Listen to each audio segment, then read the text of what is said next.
So when you're installing the M3 nuts on the backside, a trick to make sure that they actually get seated correctly is to take a larger,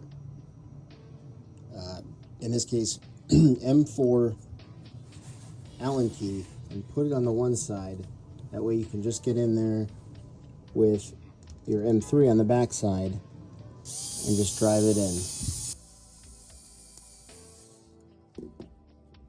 Ideally, it should be seated. Let's see if we can zoom in. Camera's not exactly the best for this.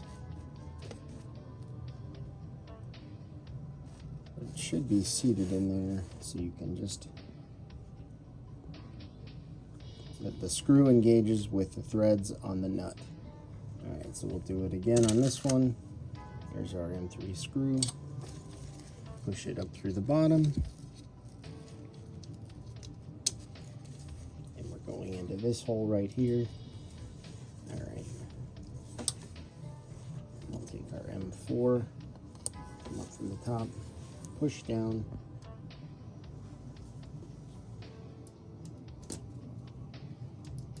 And we'll screw it in from the bottom.